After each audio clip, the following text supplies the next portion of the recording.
이슈 분석 시간입니다. 지난 7일이었죠. 정부가 10년여 넘게 공을 들인 저출산 대책을 내놨습니다.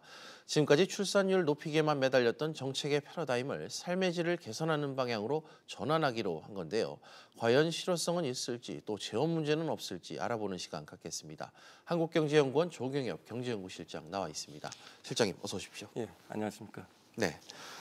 출산율 때문에 고심하던 정부가 이 육아와 교육 또 노후까지 포함해 삶의 질을 높이는 방향으로 지금 저출산 대책을 좀 내놨습니다. 먼저 지난주 금요일 나온 이 대책 실장님은 좀 어떻게 보셨습니까? 예, 그가 이제 저출산 정책으로 이제 포장이 되었던 이제 정책들을 대폭 삭제를 하고 국가 주도에서 이제 스스로 아이를 낳기를 선호하는 이제 환경을 조성하는 쪽으로 패러다임을 전환하겠다는 게 정부 설명입니다. 예. 3차 기본 계획에 포함됐던 195개의 과제를 이제 과제 중에서 95개를 이제 부처 자율 추진 과제로 이제 돌리고 역량 집중 과제 35개. 네. 그다음에 계획 관리 과제 이제 65개를 기본 계획에 이제 포함을 하고 이 중에서도 이제 역량 집중 과제에 향후 이제 5년간 118조 원을 여기 이제 투입을 하기로 했습니다. 예. 정부는 이제 5년 단위로 이제 매년 기본 계획을 추진하고 지난 10년간 약 100조 원 넘는 돈을 이제 투입을 했지만 출산율이 이제 1 이하로 떨어질 정도로 이제 결과가 상당히 참담하게 나타나고 있습니다. 예. 그래서 이제 정부가 이제 기본 시각을 전환하고 이제 정책 구조 조정을 이제 시행한 것은 이제 긍정적으로 평가를 할 수가 있지만 세부 과제들을 보게 되면 새로운 이제 특별히 눈에 띄는 것은 없고 재정을 투입하는 것에 이제 치우치고 있기 때문에 근본적인 해결책이 될지 이제 의문이 드는 상황입니다. 예. 그리고 이제 지난 이제 10년간 투입한 재정보다도 더 많은 돈을 이제 5년간에 투입하겠다고 하고 있어서 재원 조달도 이제 걱정되는 부분이라고 할 수가 있습니다. 예, 알겠습니다. 정부가 이렇게 기존의 기본 계획을 보완하게 된 데는 그만큼 우리나라 저출산 문제가 좀 상당히 심각하다 이런 반증일 텐데 실제로 우리나라 출생아 수 실태가 좀 어떤 상황입니까? 예, 생각보다 상당히 심각한 수준인데요. 1970년대는 이제 100만 명이 넘었던 출생아 수가 작년에 이제 한 3분의 1 수준인 35만 명으로 이제 주저앉았습니다. 네. 여성 한 명이 이제 평생 낳는 이제 합계 출산율이 적어도 한 2.1명은 되어야지 이제 인구가 이제 유지가 될 수가 있는데 지난 3분기에 그 절반에도 못 미치는 0.95명을 지금 기록을 해서 역대 최저치를 기록을 하고 있습니다. 이제 이는 이제 OECD 평균이 1.65명보다도 상당히 이제 낮은 수치이고요. 예. 그러다 보니까 이제 OECD뿐만 아니라 전 세계에서도 이제 출산율이 꼴찌를 기록을 하고 있습니다. 인구가 이제 일단 감소 추세를 타게 되면 이제 가속화되는 경향이 있기 때문에 30만 명 이하로 떨어지면 회복이 불가능하다는 것이 전문가들의 이제 진단입니다. 그리고 현재의 그 혼인율과 이런 출산율을 고려를 하면 실제 10만 명대까지 떨어질 수 있다는 이제 분석이 나오고 있는 만큼 정부, 기업, 가게 이제 할 것 없이 이제 총체적으로 여기에 대응해야 할 정도로 심각한 상황이라고 생각합니다. 알겠습니다. 이번 대책에서 또 눈길을 끄는 부분이 있다면 아동 수당을 확대했다. 좀 이 부분일 것 같습니다. 국회에서 지금 예산안 합의를 통해서 내년부터 이 부분을 6세 미만에서 전원에게 또 10만 원 이상을 주겠다. 지급을 했고 내년 9월부터 지급 대상도 모두에게 늘리겠다. 뭐 이게 핵심인 것 같은데 이 아동 수당 지급이 출산율 제고에 도움이 좀 될까요? 네, 저출산 문제는 이제 심각한 수준은 맞지만 그렇다고 해서 이제 무작정 재정을 투입한다고 해서 이제 투입하게 되면 이제 출산율에는 이제 도움이 안 되고 재정만 낭비할 가능성이 큽니다. 이제 없었던 일로 되기는 했지만 이제 출산 장려금 250만 원도 그렇고 단기적인 성과에 급급해서 이제 재정에 의존하는 정책들이 많아지다 보니까 졸속이라는 이제 논란이 일고 있습니다. 그래서 이제 비용 대비 이제 효과를 이제 극대화하는 방향을 이제 모색을 해야 되는데요. 예를 들면 이제 첫째 아이보다는 이제 둘째 아이보다는 셋째 아이에게 이제 더 많은 아동 수당을 주는 방향으로 이제 개편할 필요가 있고요.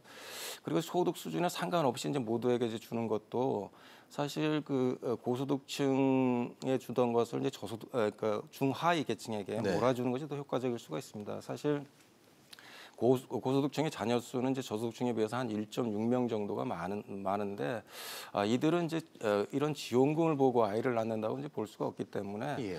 일률적으로 이제 모두에게 주게 되면 소득 분배만 이제 악화되는 결과를 이제 초래를 할 수가 있습니다. 예. 그래서 좀 차등적으로 하는 거를 이제 차등적으로 하는 방향으로 이제 개편을 해볼 필요가 있고요.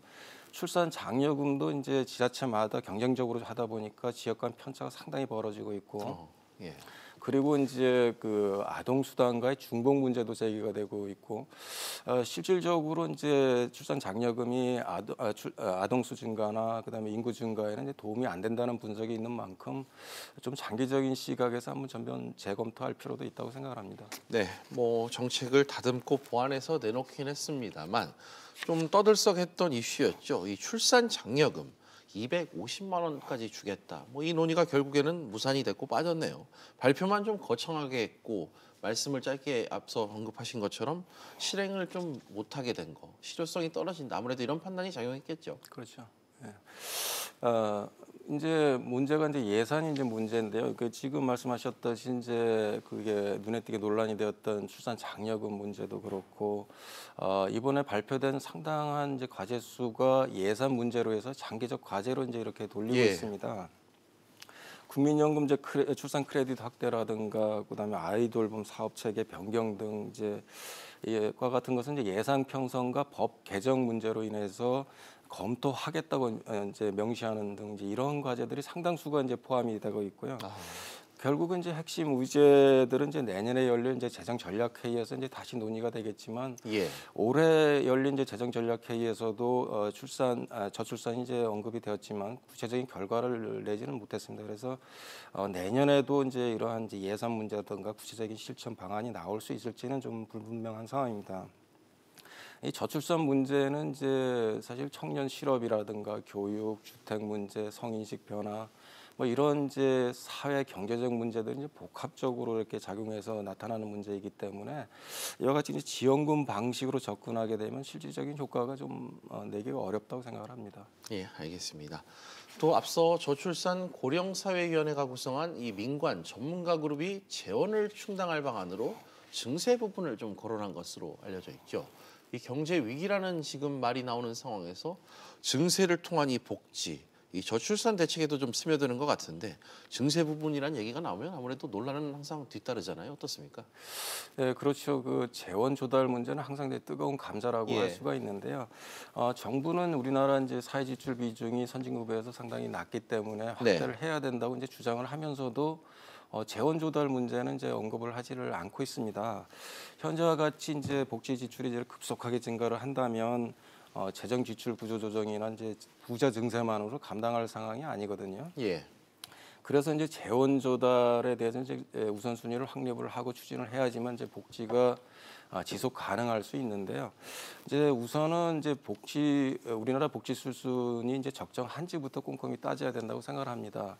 그러니까 선진국은 한 30년 전에 이제 우리와 같은 이제 저출산 고령화 문제를 이제 겪었는데 우리는 이러한 시차를 건너뛰고 바로 이제 선진국 수준으로 가자고 하니까 이제 재원 조달 문제가 이제 발생을 하고 있는 것 같습니다.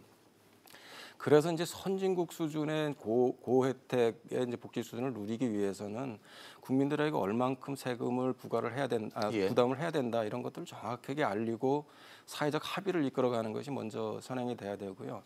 그리고 이러한 이제 사회적 합의가 이루어지게 되면 이제 재원 조달 순서 우선순위를 이제 명확히 해야 되는데요. 우선은 정부의 강력한 재정 지출 구조 조정을 통해서 정부가 이제 솔선수범하는 모습을 보이고 그리고 부자 증세만으로는 감당하기 어려운 수준이기 때문에 국민 모두들이 이제 부담할 수 있는 방향으로 증세가 추진이 되어야 된다고 생각합니다. 알겠습니다. 저출산 문제 얘기는 여기까지 좀 짚어보겠습니다.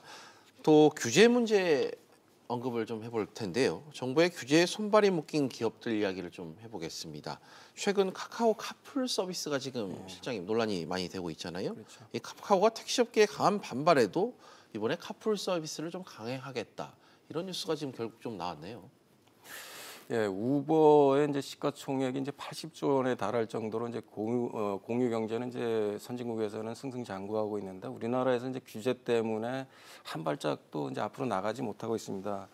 지난주에 카카오 이제 카풀 서비스도 출시에 1시간을 앞두고 국회에서 이제 제동이 걸렸는데요. 그랬죠. 국회가 이제 카풀 태스크포스 팀이 이제 택시하고 카풀 간의 이제 중재 역할을 한다고 하면서도 택시 이제 노조에 굴복을 하면서 이제 이러한 현상이 발생을 했습니다.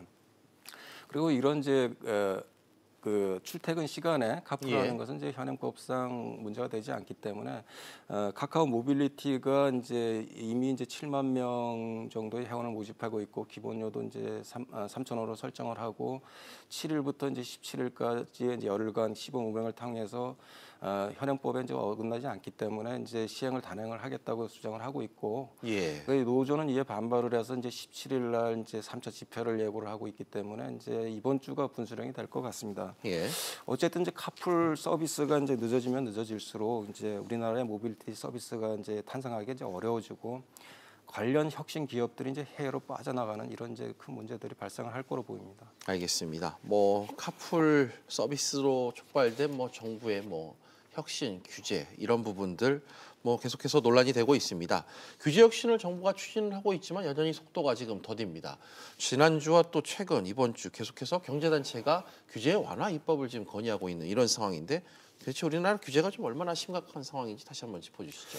예, 그 규제 때문에 이제 미래 성장 동력으로 떠오르고 있는 4차 산업 기술에 대한 이제 투자 시기를 지금 놓치고 있고, 네. 혁신 기업들이 이제 속속 이제 우리나라를 떠나는 이런 현상들이 발생할 정도로 심각한 상황이라고 생각합니다.